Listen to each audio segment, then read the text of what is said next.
नमस्कार. मी पुष्यमित्र जोशी. खूप दिवसांपासून सुरू होतं की विद्यापीठांच्या परीक्षा, विद्यापीठांचं काय होणार, अंतिम वर्षांच्या परीक्षांबद्दल काय होणार किंवा प्रथम व द्वितीय वर्षाच्या ज्या परीक्षा रद्द करण्यात आलेल्या आहेत त्यांचं गुणदान पद्धती किंवा ज्याला आपण म्हणूयात मार्किंग कशी होणार याबद्दल बोलण्याचा विचार करत होतो. पण दररोज काहीतरी नवीन येत होतं, दररोज काहीतरी माहिती पडत नव्हतं. प्रत्येक विद्यार्थ्यामध्ये संभ्रम होता. अगदी मला पण थोडंसं वाचावं लागलं, माझ्यामध्येही संभ्रम होता. आणि आता थोडंसं अभ्यास केल्याच्यानंतर थोडंसं विश्लेषण करावं या दृष्टीने या व्हिडिओची सुरुवात करतो. तर चला सुरुवात करूयात. करोनामुळे पूर्ण देशामध्ये लॉकडाऊन घोषित करण्यात आलेलं होतं. या लॉकडाऊन घोषित करण्यात आल्याच्या नंतर याचे वेगवेगळे फेज पण झाले. सध्या चौथा फेज सुरू आहे. आणि हे सगळं होत असताना विद्यापीठांच्या परीक्षा ही सगळ्यात महत्त्वाची गोष्ट याच्यामध्ये होती की विद्यापीठांच्या परीक्षांबद्दल काय होणार. त्यानुसार UGCनी अर्थात युनिव्हर्सिटी ग्रँट कमिशन, ज्याला आपण मराठीमध्ये म्हणूया विद्यापीठ अनुदान आयोग, यांनी एक सूचनापत्रक सर्वात प्रथम जाहीर केलं. आणि या सूचनापत्रकानुसार त्यांनी एक कमिटी तयार केली, एक समिती तयार केली. आणि या समितीचं अध्यक्षपद हे RC कुहाड या हरियाणा केंद्रीय विद्यापीठांच्या कुलगुरूंकडे देण्यात आलं. आणि इथपासनं सुरू होतो तो विद्यापीठांनी करोनाच्या काळामध्ये परीक्षा कशा घ्याव्यात याबद्दलचा जो प्रवास झालेला आहे तो आजपर्यंतचा. साधारणतः 1 ते 1.5 महिन्यापूर्वी RC कुहाडांच्या अध्यक्षतेखाली एक समिती तयार करण्यात आली. या समितीने काही नवीन गाईडलाईन्स तयार केल्या किंवा आपण असं म्हणूया की काही नियम तयार केले. आणि हे जे नियम आहेत हे सर्व राज्यांना पाठवण्यात आले. आता राज्यांमध्ये अर्थातच ते नियम आल्याच्यानंतर राज्यांनी स्वतःची एक वेगळी कमिटी बसवली, एक समिती वेगळी बसवली. आणि या समितीच्या अध्यक्षतेखाली खऱ्या अर्थाने राज्यामधली परिस्थिती काय, राज्यामध्ये परीक्षा घेणं शक्य आहे का किंवा राज्यातील परीक्षा कोणत्या प्रकारे होऊ शकतात याबद्दलचं सर्व प्रकारे विचार करण्यात आला. त्यानंतर मध्यंतरी माननीय उच्च शिक्षण महोदयांनी व महामहिम राज्यपालांनी वेगवेगळ्या विद्यापीठांच्या कुलगुरूंसोबत देखील मीटिंग केली. अर्थातच ती व्हिडिओ कॉन्फरन्सिंगद्वारे होती. त्याद्वारे त्यांचे देखील विचार जाणून घेण्याचा प्रयत्न करण्यात आला. आणि आपल्याकडे म्हणजे बोलत असताना मी महाराष्ट्राचा उल्लेख करतोय, आपल्या महाराष्ट्रामध्ये 13 अकृषी विद्यापीठं आहेत. या 13 अकृषी विद्यापीठांच्या परीक्षांबद्दल साधारणतः एक नियमपत्रक ठरवण्यात आलं. आणि हे जे नियम होते हे त्याचप्रमाणे अभिमत विद्यापीठ, ज्याला आपण डीम्ड युनिव्हर्सिटी म्हणतोय, ॲटोनॉमस कॉलेज म्हणतोय किंवा प्रायव्हेट युनिव्हर्सिटी म्हणतोय, यांना देखील लागू झाले. आता या 13 अकृषी विद्यापीठांमधल्या सर्व परीक्षा या प्रथम व द्वितीय वर्षाच्या परीक्षा होत्या. त्याचप्रमाणे तृतीय वर्षाच्या परीक्षा या सगळ्यांसाठी किंवा या सगळ्यांना निर्णय ठरवण्यासाठी एक कमिटी किंवा एक समितीची स्थापना करण्यात आली. आणि त्या समितीचं अध्यक्षपद होतं हे कुलगुरू डॉक्टर सुहास पेडणेकर यांच्याकडे. मुंबई विद्यापीठाचे कुलगुरू आहेत. यांच्यासोबतच अजून 3 मेंबर किंवा 3 सदस्य होते वेगवेगळ्या विद्यापीठाचे. आणि त्यासोबतच उच्च शिक्षण मंत्रालयामधले जे कोणी अधिकारी होते हे देखील या समितीमध्ये होते. आता बघूयात आपण या समितीने काय ठरवलं. या समितीच्या वेगवेगळ्या बैठका झाल्या आणि या बैठकांच्या नंतर असं ठरवण्यात आलं की प्रथम व द्वितीय वर्षाच्या परीक्षा या होऊ शकत नाहीत. आणि प्रथम व द्वितीय वर्षाच्या परीक्षा रद्द करून या विद्यार्थ्यांना पुढच्या वर्गांमध्ये प्रमोट करण्यात यावं किंवा थोडक्यात कॅरी फॉरवर्ड योजना अंमलात आणल्या जावी. त्याचप्रमाणे तृतीय वर्षाच्या विद्यार्थ्यांबद्दल युनिव्हर्सिटी ग्रँट कमिशन अर्थातच विद्यापीठ अनुदान आयोगाने सांगण्यात आलेलं होतं की 20 जूनपर्यंत करोना परिस्थितीचा आढावा घ्यावा व त्यानंतर 20 जूनच्या नंतर जी काही परिस्थिती असेल यानुसार त्या राज्यांनी UGC सोबत संपर्क साधावा व निर्णय घेण्यात यावा. आता यामध्ये एक महत्त्वाची गोष्ट आपण लक्षात घेण्यासारखी आहे की नवीन जे शैक्षणिक आपण ज्याला म्हणू वेळापत्रक म्हणूयात किंवा एक अकॅडमिक कॅलेंडर म्हणूयात, यानुसार 1 जुलै ते 31 जुलैच्या दरम्यान युनिव्हर्सिटी ग्रँट कमिशन अर्थातच विद्यापीठ अनुदान आयोगाने स्थापन करण्यात आलेल्या कमिटीनुसार किंवा समितीनुसार सांगण्यात आलेलं होतं की सर्व प्रकारच्या परीक्षा घेण्यात याव्या. त्यानंतर जे काही निकाल असतील ते 15 ऑगस्टपर्यंत लावण्यात यावेत. आणि 1 सप्टेंबरपासनं नवीन वर्गांचे हे पूर्णपणे रेग्युलर वर्ग किंवा रेग्युलर क्लासेस सुरू व्हावेत. एक साधारणतः आपल्या भाषेमध्ये विश्लेषण करत असताना एक गोष्ट आपल्या लक्षात येते की 20 जूनपर्यंत परिस्थितीचा आढावा घेणं, त्यानंतर नवीन जे काही निर्णय असतील हे ठरवणं आणि त्यानंतर 1 जुलै ते 31 जुलैच्या दरम्यान परीक्षा घ्याव्या. या सूचनांमध्ये विद्यापीठ अनुदान आयोगाने हे देखील नमूद केलेलं होतं की ज्या काही परीक्षा घेण्यात येतील यामध्ये बहुपर्यायी प्रश्न किंवा 2 तासाचा 3 तासाचे पेपर हे 2 तासामध्ये आणणं किंवा कमीत कमी वेळांमध्ये ते पेपर घेणं, ज्याद्वारे विद्यार्थ्यांना हे सोयीस्कर होईल. त्यामध्ये एक पर्याय ऑनलाईन लर्निंगचा किंवा ऑनलाईन लर्निंगद्वारे करून ऑनलाईन एक्झामचा देखील करण्यात आलेला होता. मात्र तो बहुतांश विद्यापीठांनी किंवा बहुतांश राज्यांना हा एक पर्याय सोयीस्कर वाटत नव्हता, कारण मोठ्या प्रमाणामध्ये एक असा भाग आहे, एक ग्रामीण भाग असा आहे की जिथं ऑनलाईन परीक्षा या घेणं संभव नव्हतं. आता आपण याच्या पुढे जेव्हा जात असतो तेव्हा आपण एक विचार करूया की 8 मे रोजी माननीय उच्च शिक्षण मंत्री महोदयांनी प्रेस कॉन्फरन्स घेतली किंवा पत्रकार परिषद घेतली. अर्थातच ती पत्रकार परिषद म्हणजे फेसबुक लाईव्ह केलेलं होतं आणि या फेसबुक लाईव्हद्वारे त्यांनी सांगितलं की प्रथम व द्वितीय वर्षाच्या परीक्षा या रद्द करण्यात आलेल्या आहेत. त्यानंतर त्यांनी पूर्णपणे एक परिपत्रक देखील काढलं आणि त्या परिपत्रकामध्ये सगळी माहिती होती. आता संभ्रम असा तयार झालेला आहे की यानुसार काही विद्यार्थ्यांना असं वाटते की ते जे परीक्षा कॅन्सल केल्या किंवा रद्द केल्या त्या खऱ्या व्यवस्थित केल्या किंवा नाही व्यवस्थित केल्या. पुन्हा राजकारण सुरू झालं. राजकारणामध्ये आपल्याला पडायचं नाहीये, पण प्रथम व द्वितीय वर्षाच्या विद्यार्थ्यांना मार्क कोणत्या बेसिसवर देणार याबद्दल पण मोठ्या प्रमाणामध्ये संभ्रम तयार झाला. वास्तविक पाहता उच्च शिक्षण मंत्रालयाने याबद्दलच्या सगळ्या सूचना या दिलेल्या होत्या. प्रत्येक विद्यापीठांच्या वेबसाईटवर जाऊन पण तुम्ही बघू शकता की कोणत्या प्रकारे आपल्याला गुणदान केलं जाईल किंवा मार्किंग स्कीम काय असेल. आता पहिले प्रथम व द्वितीय वर्षाच्या विद्यार्थ्यांबद्दल बोलूयात आणि त्यानंतर तृतीय वर्षाच्या विद्यार्थ्यांकडे येऊया. हे बोलतोय मी अंडर ग्रॅज्युएशनबद्दल किंवा पदवीबद्दल. आणि पोस्ट ग्रॅज्युएशनबद्दल प्रथम वर्षाच्या विद्यार्थ्यांबद्दल बोलूयात, द्वितीय वर्षाच्या विद्यार्थ्यांबद्दल नंतर बोलूयात. आता विद्यापीठांनी किंवा राज्यामधील 13 अकृषी विद्यापीठं यामध्ये मुद्दामून उल्लेख करतोय. यामध्ये कृषी विद्यापीठं जे 4 कृषी विद्यापीठं आहेत हे येणार नाहीत. त्याचप्रमाणे जे आयुर्वेदिक किंवा ज्याला आपण म्हणूयात की मेडिकलशी संबंधात जे कोणते कॉलेजेस आहेत यामध्ये MBBS, BDS, BAMS, BHMS, BUMS हे जे कॉलेजेस असतील यांच्या देखील परीक्षा रद्द झालेल्या नाही आहेत. यांच्याबद्दलची ॲडवायझरी वेगळी आहे, यांच्याबद्दलचं काउन्सिल वेगळं किंवा समिती वेगळी आहे. त्यामुळे याबद्दलचा निर्णय ती समिती वेळाप्रसंगी घेईल. सध्या आपण बोलतोय की 13 अकृषी विद्यापीठ. आता याबद्दल बोलत असताना आपण एक गोष्ट लक्षात ठेवली पाहिजे की प्रथम व द्वितीय वर्षाच्या परीक्षा या रद्द झाल्या आणि प्रथम व द्वितीय वर्षाच्या परीक्षा रद्द झाल्याच्या नंतर त्यांना तृतीय वर्षामध्ये किंवा प्रथम वर्षाच्या विद्यार्थ्याला द्वितीय वर्षामध्ये, द्वितीय वर्षाच्या विद्यार्थ्याला तृतीय वर्षामध्ये, त्याचप्रमाणे पोस्ट ग्रॅज्युएशन पदव्युत्तरमध्ये प्रथम वर्षाच्या विद्यार्थ्याला द्वितीय वर्षामध्ये कॅरी फॉरवर्ड योजना लागू होत असताना काही महत्त्वाचे नियम यांनी सांगितलेले आहेत. त्यानुसार जर एखाद्या सगळ्यात महत्त्वाचा प्रश्न जो सगळ्यात जास्त विद्यार्थ्यांकडून विचारला जातोय की आमचे जर का विषय बॅक असतील तर आम्हाला आमचं नुकसान होईल किंवा आम्हाला पुढच्या वर्गामध्ये प्रवेश दिल्याच्या नंतरचा काय फायदा. तर एक गोष्ट लक्षात घेतली पाहिजे आपण की मी आज प्रथम वर्षाला आहे आणि प्रथम वर्षामध्ये फर्स्ट सेमिस्टरला अर्थातच विंटर सेमिस्टर आणि समर सेमिस्टर अशा 2 टर्मिनॉलॉजी आपण घेऊयात किंवा 2 टर्म म्हणूयात. आपल्या नॉर्मल भाषेमध्ये आपण याला थोडंसं वर्णन करत असताना आपण या गोष्टींचा उल्लेख करूया. मुद्दा म्हणून मी एक आपली बोली भाषा वापरतो जेणेकरून जास्तीत जास्त विद्यार्थ्यांना याबद्दल समजता यावं किंवा समजून घेता यावं. तर आपण विंटर सेमिस्टरमध्ये माझे 3 विषय बॅक होते आणि समर सेमिस्टरच्या एक्झाम या माझ्या कॅन्सल झालेल्या आहेत. तर आता प्रश्न हा होता की माझ्या विंटर सेमिस्टरच्या परीक्षा या मी कधी द्यायच्या किंवा विंटर सेमिस्टरमधल्या परीक्षांमध्ये पण मी पास होईल का. तर एक गोष्ट लक्षात घेतली पाहिजे, माननीय उच्च शिक्षण मंत्र्यांनी व माननीय उच्च शिक्षण मंत्रालयाने पूर्णपणे एक काय म्हणू शकतो आपण त्याला एक सूचनापत्रक काढलेलं आहे. यामध्ये प्रत्येक अभ्यासक्रमाचं नाव लिहिलेलं आहे. त्यामध्ये कोणत्या सेमिस्टरनुसार त्यापासून सूट देण्यात आलेली आहे याचं देखील वर्णन करण्यात आलेलं आहे. उदाहरणार्थ मी BSc फर्स्ट इयरला आहे. माझं विंटर सेमिस्टरमधले 3 विषय बॅक होते. आता समर सेमिस्टरच्या एक्झाम होत्या. तर समर सेमिस्टरमधल्या एक्झाम किंवा परीक्षा जितके विषय असेल यामधून मी पास होईल. यामध्ये पासिंगसाठीचा क्रायटेरिया असा ठरवण्यात आलेला आहे की 50% हे अंतर्गत मूल्यमापन जे पूर्ण वर्षभर झाले ते आणि 50% हे मागच्या सेमिस्टरचे मार्क या दोघांचं एकत्रित केलं जाईल आणि त्यानंतर परीक्षा देण्यात येतील.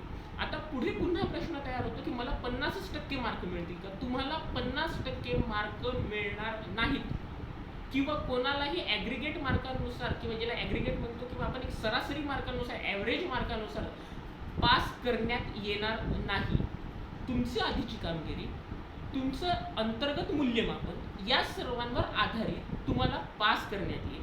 आणि हे झाल्याच्या नंतर देखील आपल्याकडे एक संधी असेल. आपण पुन्हा एकदा जर का तुम्हाला असं वाटलं की अंतर्गत मूल्यमापनामध्ये आपल्यासोबत काहीतरी कोणत्याही प्रकारची चूक झालेली आहे तर आपण कॉलेजेस सुरू झाल्याच्या नंतर किंवा महाविद्यालय सुरू झाल्याच्या नंतर, विद्यापीठ सुरू झाल्याच्या नंतर आपण फॉर्म भरू शकता आणि पुन्हा एकदा या विषयांची परीक्षा देऊ शकता, जेणेकरून आपल्यावर कोणत्याही प्रकारचा अन्याय होणार नाही. आणि जर का आपल्याला असं वाटत असेल तर आपल्याकडे ही संधी नक्कीच उपलब्ध आहे. आता हे स्पष्टपणे सांगतोय की कोणत्याही विद्यार्थ्याला जे काही सूचनापत्रक आलेलं आहे त्यावरून मी सांगतोय की कोणत्याही विद्यार्थ्याला सरासरी मार्क किंवा 50% मार्गाने समोर पास करण्यात आलेलं नाही. आता प्रश्नचिन्ह उपस्थित होतं की ज्या विद्यार्थ्यांची मागची कामगिरी, ज्या विद्यार्थ्यांचं मागच्या सेमिस्टरमध्ये कमी मार्क्स होते, हे जर का पासिंगपर्यंत जात नसतील तर या देखील विद्यार्थ्यांसाठी कॅरी फॉरवर्ड योजना आहे आणि कॅरी फॉरवर्ड योजनेनुसार त्यांना पुढच्या वर्गामध्ये प्रवेश मिळेल. पण जे बॅकलॉग आहे, जे बॅकलॉगचे विषय आहेत, हे रेग्युलर किंवा नियमित कॉलेजेस आणि विद्यापीठ सुरू झाल्याच्या नंतर 120 दिवसाच्या आतमध्ये ते संबंधित विद्यापीठ या परीक्षांचं आयोजन करतील आणि या परीक्षांचं आयोजन केल्याच्या नंतर त्यांचं वेळापत्रक तयार होईल. या वेळापत्रकानुसार तुम्हाला त्या बॅकलॉग विषयांच्या परीक्षा देण्यात येतील. हे करत असताना अजून एक प्रश्नचिन्ह उपस्थित होतं की आमच्याकडून जे अटेम्प्ट असतात किंवा ज्या आपण त्याला संधी म्हणून या कमी करण्यात आलेल्या आहेत, तर कोणत्याही प्रकारच्या संधी या शासनाने काढलेल्या परिपत्रकानुसार कमी करण्यात आलेल्या नाहीत. उदाहरणार्थ प्रथम सेमिस्टरमधलं किंवा फर्स्ट सेमिस्टरमधलं किंवा आपण असं म्हणूयात की विंटर सेमिस्टरमधले माझे 3 विषय बॅक होते. समर सेमिस्टरमध्ये आता मला समर सेमिस्टरमधून एक्झिम्शन मिळाले किंवा याच्यामधून सूट मिळाली आहे, ते हे जे माझे विषय आहेत समर सेमिस्टरचे, हे मला विंटर सेमिस्टरचे, हे मला आता समर सेमिस्टरमध्ये जरी देता आले नाहीत तरी पण कॉलेजेस सुरू झाल्याच्या नंतर, विद्यापीठ सुरू झाल्याच्या नंतर 120 दिवसाच्या आतमध्ये ती संधी माझ्याकडे राहील. आणि ही संधी गेल्याच्या नंतर यामध्ये देखील मी पास जर का झालो नाही तर पुढे जे विंटर सेमिस्टरची परीक्षा येते पुढच्या वर्गातली, यामध्ये मला ते पेपर देता येतील. त्यामुळे कोणत्याही प्रकारची संधी किंवा कोणत्याही प्रकारचं विद्यार्थ्यांवर अन्याय करण्याचा प्रयत्न या समितीने, उच्च शिक्षण मंत्रालयाने काढलेल्या परिपत्रकानुसार झालेला आहे असं मला वाटत नाही. आता आपण पुढे जाऊया. आता हे विचार सुरू असताना अजून एक प्रश्न तयार झालेला आहे, तो म्हणजे डिस्टन्स एज्युकेशन किंवा एक्सटर्नल एज्युकेशनचा, की यामध्ये कोणत्या प्रमाणामध्ये त्यांना मार्किंग येईल. तर अजूनपर्यंत जरी माननीय उच्च शिक्षण मंत्री महोदयांनी सांगितलेलं असलं की पूर्णपणे अंतर्गत मूल्यमापन करण्यात येईल, तरी पण अगदी एक्सटर्नल जे एज्युकेशन आहे किंवा एक्सटर्नल कोर्सेस काही आहेत की ज्यांचं वार्षिक किंवा ॲन्युअल पॅटर्ननुसार परीक्षा होतात, यांच्यामध्ये खूप ठिकाणी अंतर्गत मूल्यमापन करण्यात आलेलं नाही. आता याबद्दल निर्णय काय घेण्यात येतो किंवा याबद्दलचा निर्णय काय आहे हे आपल्याला जसा जसा वेळ समोर जाईल किंवा जशी जशी विद्यापीठं स्वतःबद्दलचं ठरवतील तेव्हा आपल्याला माहिती पडेल. आता पुढे जात असताना एक सगळ्यात महत्त्वाची गोष्ट लक्षात घ्यायला हवी की परीक्षांचा पॅटर्न काय असेल किंवा अंतिम वर्षाच्या ज्या परीक्षा घेण्यात येणार आहेत यांबद्दलची जी रूपरेषा असेल, हे ठरवायसाठी विद्यापीठांनी स्वतःची एक समिती देखील तयार करण्यात आलेली आहे. विद्यापीठांनी स्वतःची समिती तयार केली आहे. त्याचप्रमाणे प्रत्येक विद्यापीठाने हेल्पलाईन नंबर देखील सुरू केलेले आहेत. आता प्रश्न हा आहे की हेल्पलाईन नंबरवर तुम्ही कॉल केल्याच्या नंतर तुम्हाला माहिती मिळेल किंवा नाही, पण हेल्पलाईन नंबर नक्कीच सुरू केलेले आहेत. संबंधित विद्यापीठांनी ती स्वतःची प्रशासकीय यंत्रणा यासाठी सुरू केलेली आहे आणि निश्चितच ते शंकांचं निरसन करण्याचा विद्यार्थ्यांचा प्रयत्न करतील, अशीच आपली अपेक्षा असावी. आता आपण जाऊयात पदवी किंवा डिग्रीच्या शेवटचं वर्ष, अंतिम वर्ष आणि पोस्ट ग्रॅज्युएशनचं देखील अंतिम वर्ष म्हणजे सेकंड इयर. चला तर डिग्रीमध्ये थर्ड इयर किंवा ज्यांचं लास्ट इयर म्हणूयात आपण, काही जे पदवी आहेत या 4 वर्षाची देखील आहेत, तर आपण असं म्हणूयात पदवीचं लास्ट इयर आणि पदव्युत्तरचं लास्ट इयर अशा परीक्षांचं. तर या परीक्षांबद्दल समिती तयार करण्यात आलेली होती. त्या समितीने स्वतःचं सांगितलं, UGCने देखील आधीच गाईडलाईन दिलेलं होतं की जसं मी आधी बोललो की 20 जूनच्या नंतर 20 जूनपर्यंत आढावा घ्यावा, 20 जूनच्या नंतर सांगावं, विद्यापीठाने त्यांच्यासोबत संपर्क साधावा आणि त्यानंतर ठरवण्यात यावं. आता इथे एक प्रश्न महत्त्वाचा तयार होतो. विद्यापीठ अनुदान आयोगाला जर का 20 जूनपासून संपर्क केला, 1 जुलैपासून परीक्षा सुरू होणार आहे, 1 जुलै ते 31 जुलै, अगदी 8 ते 10 दिवसांमध्ये सगळ्या विद्यार्थ्यांच्या महाराष्ट्राबद्दल बोलायचं झालं तर 8 ते 10 लाख विद्यार्थ्यांच्या अंतिम वर्षाचा निर्णय हा केवळ 10 दिवसामध्ये घेणं खरंच शक्य आहे का? निश्चितच हा निर्णय घेत असताना थोडासा जरी विलंब झाला तरी पण विद्यार्थ्यांची द्विधा मनस्थिती, पालकांची द्विधा मनस्थिती आणि यामध्ये पूर्णपणे तयार होणारं एका प्रकारचं टेन्शन किंवा ताण, याबद्दलचा विचार कोणी केलेला आहे का? याच अनुषंगाने कदाचित उच्च शिक्षण मंत्र्यांनी विद्यापीठ अनुदान आयोगाला एक पत्र लिहिलं यामुळे त्यांनी असं सांगितलं की करोनाची जी वाढती परिस्थिती आहे यानुसार आम्ही या परीक्षा घेण्यासाठी असमर्थ आहोत किंवा माझी अशी वैयक्तिक इच्छा आहे असं त्यांनी सांगितलं येऊन, की त्यांनी वैयक्तिक पत्र लिहिलेलं आहे आणि माझी अशी इच्छा आहे की आपण या परीक्षा या रद्द कराव्यात आणि आधीच्या मार्कांनुसार विद्यार्थ्यांना प्रमोट करावं किंवा त्यांना डिग्री देण्यात यावी. आता हे सगळं झाल्याच्या नंतर एक महत्त्वाची गोष्ट नवीनच मध्ये आहे ती म्हणजे करोना बॅचचा शिक्का. या करोना बॅचचा शिक्का काय आहे हे आजपर्यंत कोणीही स्पष्ट केलेलं नाही की नेमकी करोना बॅच त्यांना म्हणायचं कशामध्ये, की मार्कशीटमध्ये करोना बॅच खूप जणांनी आरोप केले की करोना बॅचचा शिक्का मिळेल किंवा करोना बॅचमुळे पुढे जाऊन विद्यार्थ्यांचं नुकसान होईल. ही करोना बॅच नेमकी आहे काय, की मार्कशीटवर शिक्का मिळेल? तर निश्चितच नाही. मार्कशीटवर करोना बॅच असं कोणीही उल्लेख करू शकत नाही. मग ही करोना बॅच आहे काय याबद्दलचं देखील स्पष्टीकरण द्यावं लागेल. अजून एक सगळ्यात मोठा समज असा तयार झालेला आहे की अंतिम वर्षाच्या परीक्षा जर का रद्द झाल्या तर विद्यार्थ्यांना 50% गुणच मिळतील किंवा त्यांना सरासरी मार्कांनीच पास केलं जाईल. तर हे कदापि होणार नाही. सरासरी मार्कांनी कोणत्याही विद्यार्थ्यावर अन्याय होणार नाही. तुम्ही मागच्या 5 सेमिस्टरचा जो अभ्यास केलेला आहे त्याच प्रमाणे जे अंतर्गत मूल्यमापन आहे यावर आधारितच तुम्हाला प्रमोट केल्या जाईल किंवा पुढच्या वर्गात टाकल्या जाईल. आता हे सुरू असताना किंवा हे मुद्दा सुरू असताना काल पुन्हा एकदा राजकारणाला सुरुवात झाली. राजकारणाबद्दल आपल्याला जास्त बोलायचं नाही, पण विद्यापीठांचे जे पालक आहेत माननीय महामहिम राज्यपाल यांनी मुख्यमंत्र्यांना पत्र लिहिलं आणि त्यांनी असं सांगितलं की विद्यापीठांच्या अंतिम वर्षाच्या परीक्षा या व्हायला हव्यात. आता पुन्हा आरोप प्रत्यारोप सुरू झाले. करोना बॅचबद्दल बोलणं सुरू झालं. परदेशात जाणाऱ्या विद्यार्थ्यांबद्दल देखील बोलणं सुरू झालं की परदेशामध्ये जाणारे जे विद्यार्थी आहेत यांच्यासोबत दुजाभाव होईल किंवा यांच्यावर अन्याय होईल.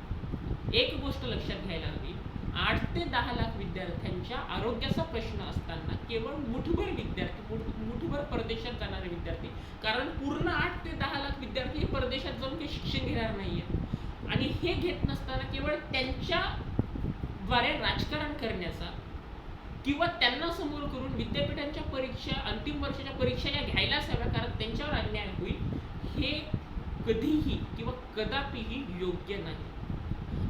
जर परदेशात जाणारे विद्यार्थी असतील, माझे बंधू असतील, माझे भगिनी असतील, यांनी देखील विचार केला की आपल्यावर हे राजकारण सगळं सुरू झालेलं आहे तर ते देखील याला निश्चितच विरोध करतील. आता महामहिम राज्यपालांनी सांगितलं, अर्थातच महामहिम राज्यपाल हे सगळ्या विद्यापीठांचे पालक आहेत, त्यांनी ठरवायचं, त्यांना अधिकार आहे.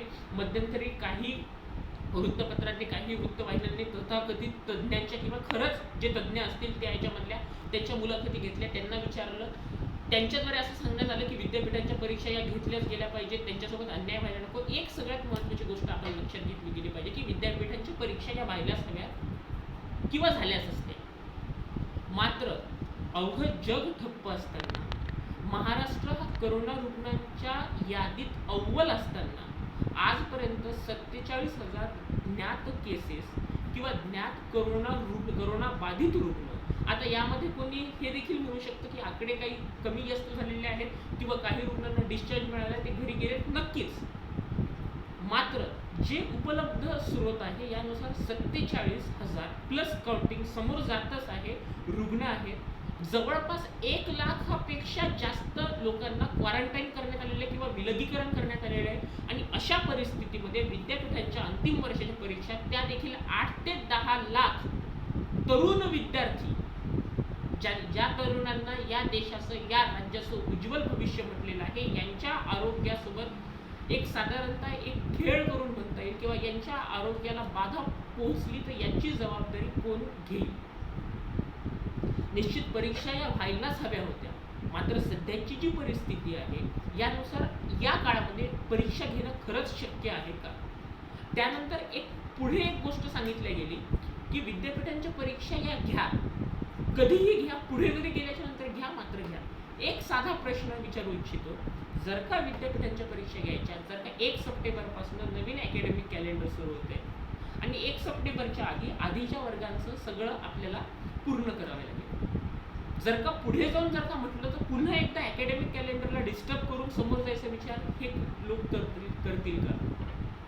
आणि त्याचप्रमाणे जेव्हा आपण म्हणत असतो की विद्यापीठांच्या अंतिम वर्षाच्या परीक्षा या रद्द करायला नको किंवा करोना बॅचचा शिक्का पडेल किंवा वगैरे वगैरे अजून खूप काही गोष्टी आहेत, एक गोष्ट लक्षात घ्यायला हवी की 8 ते 10 लाख विद्यार्थी 1 ते 31 जुलै या कालावधीमध्ये परीक्षा देतील आणि या परीक्षा देत असताना त्यांच्या आरोग्याची जबाबदारी ही कोण घेणार, का ती देखील आपल्याला शासनावरच टाकायची की शासनाने परीक्षा घ्यावा आणि शासनाने त्यांची जबाबदारी, त्या विद्यार्थ्यांची जबाबदारी घ्यावी.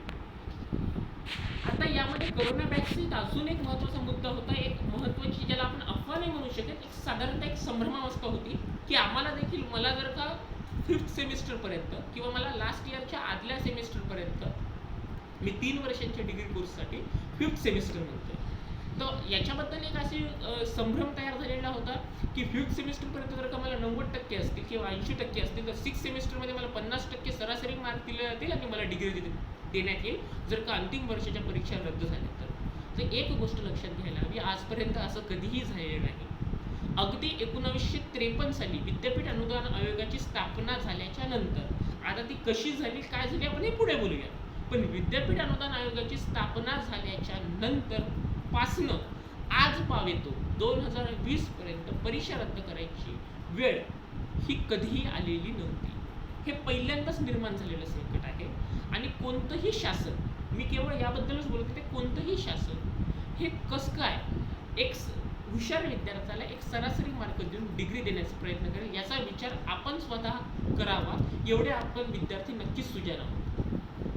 त्यामध्ये एक सगळ्यात महत्त्वाची गोष्ट बघायला मिळाली की अंतिम वर्षातील विद्यार्थ्यांना कोरोना बॅच वगैरे वगैरे बोलल्या गेलं आणि जे काही तज्ज्ञ मंडळी होती किंवा जे कोणी लोक मागणी करतात की नाही विद्यापीठांच्या परीक्षा या झाल्याच पाहिजेत, त्यांचं वय 45 ते 50 वर्ष आहे किंवा ते खऱ्या अर्थाने सध्या विद्यार्थीच नाहीयेत, ते तज्ज्ञ असतील, निश्चितच असतील, याबद्दलचं कोणीही यामध्ये दुमत व्यक्त करू शकत नाही. मात्र ते स्वतः तिथं जाऊन 2 ते 3 तास परीक्षा देणार आहेत का?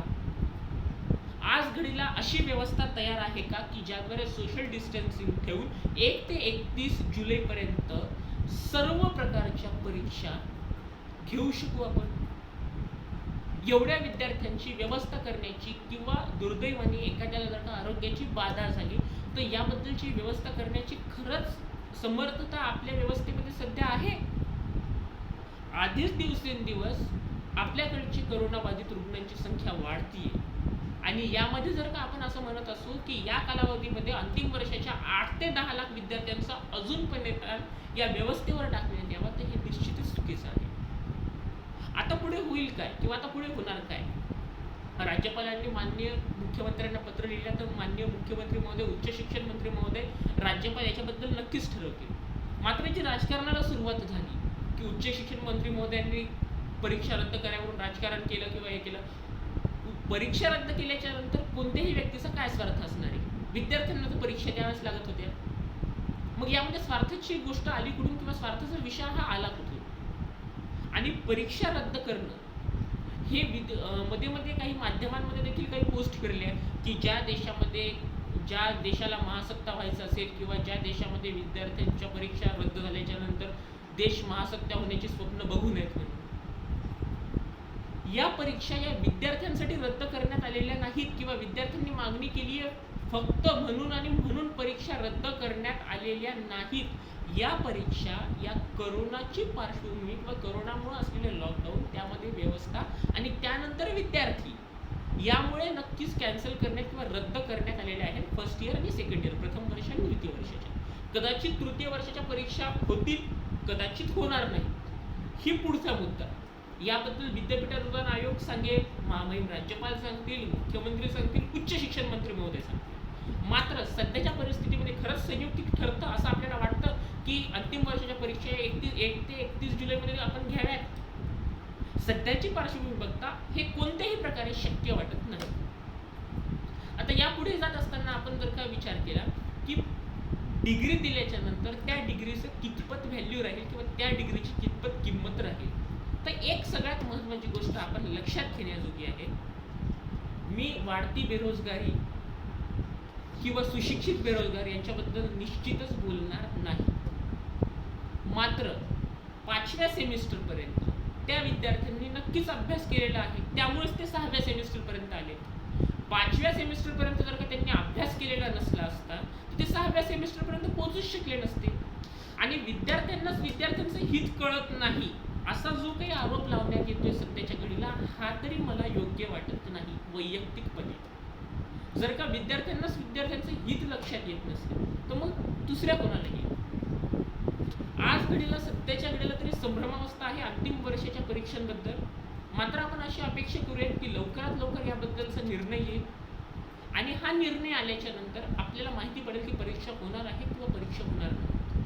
मात्र एक गोष्ट आपण लक्षात घ्यायला हवी, संघटना कोणतीही असू देत, पक्ष कोणताही असू देत, विचार कोणतेही असू देत, मात्र माननीय उच्च शिक्षण मंत्री महोदयांनी UGCला जे पत्र लिहिलंय यामध्ये काहीही वावगं नाही. आता काही तज्ज्ञ आरोप करतील की माननीय उच्च शिक्षण मंत्री महोदयांना अधिकार कोणी दिला, विद्यापीठांचे पालक तर राज्यपाल असतात वगैरे वगैरे खूप आरोप होतील.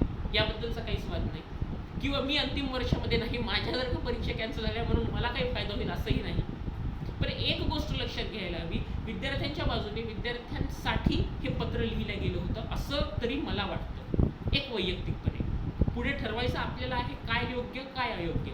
पण एक गोष्ट नक्की आहे की विद्यापीठाच्या परीक्षा या करोना सदृश परिस्थिती किंवा करोना बाधित रुग्णांची संख्या कमी झाली तरच शक्य होते. जर आपण असं म्हणाल की विद्यापीठाच्या परीक्षा समोर ढकला, पुन्हा एकदा अकॅडमिक कॅलेंडर चेंज होईल, पुन्हा पुढच्या वर्गातले प्रवेश, पुन्हा पुढच्या वर्गामध्ये एंट्रन्स किंवा पुन्हा पुढच्या वर्गामधले रेग्युलर नियमित वर्ग सुरू व्हायला नक्कीच उशीर लागेल. त्याचप्रमाणे आपण एक गोष्ट लक्षात घ्यायला हवी, आपल्या महाराष्ट्रामध्ये बहुतांश विद्यापीठात, मी मुद्दामून बहुतांश हा शब्द वापरतो, आणि बहुतांश महाविद्यालय हे डिग्रीच्या नंतर पोस्ट ग्रॅज्युएशनसाठी त्यांची एंट्रन्स एक्झाम हे नक्कीच घेतात.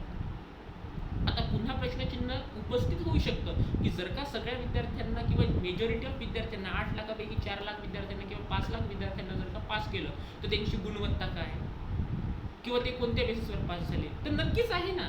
त्यांना पुढच्या वर्गामध्ये प्रवेश घेत असताना BSCच्या नंतर MSc करायचं असेल किंवा BAच्या नंतर MA करायचं असेल तर एंट्रन्स एक्झाम आहेतच. किंवा तुम्हाला MBA वगैरे अशा प्रोफेशनल डिग्री ज्याला म्हटलं जातं किंवा ज्यांना व्यावसायिक अभ्यासक्रम म्हटलं जातं अशा ठिकाणी जायचं असेल तर एंट्रन्स एक्झाम आधीच अस्तित्वात आहेत. यामुळे यांच्या गुणवत्तेला चाळणी लागणार नाही असं होणारच नाहीये. किंवा यांच्याबद्दल सारखं शासन असे ठरवू शकतं की विद्यापीठांनी सगळ्यांनी कॅरी फॉरवर्ड योजना प्रथम व द्वितीय वर्षाला लागू केली, तृतीय वर्षाच्या विद्यार्थ्यांना यांनी पास केलं किंवा अंतिम वर्षाच्या विद्यार्थ्यांना यांनी पास केलं, आणि त्यानंतर प्रत्येक विद्यापीठांनी किंवा प्रत्येक कॉलेजेसनी पुढच्या वर्गामध्ये प्रवेश देत असताना एक इंटरनल टेस्ट वापरलाय, एक एंट्रन्स टेस्ट घ्यावी, ज्या एंट्रन्स टेस्टमधल्या मार्कांनुसार त्यांना प्रवेश देण्यात यावा, ज्याद्वारे गुणवत्ता देखील राहील आणि पुढच्या वर्गामध्ये जे कोणी पास करते, जे कोणी प्रवेश घेते, ज्यांच्याबद्दल खऱ्या अर्थाने विश्वासार्हता पण कायम राहील. एक साधारणतः असेच निर्णय घेण्याची सध्याच्या घडीला आवश्यकता आहे असं मला वाटतं. एकंदरीत जे काय होईल हे आपण बघूया, पण तुर्तास तरी अंतिम वर्षाच्या परीक्षा होणार या उद्देशाने विद्यार्थ्यांनी अभ्यासाला सुरुवात करावी. मी सगळ्यांना माझ्याकडून शुभेच्छा देतो. धन्यवाद.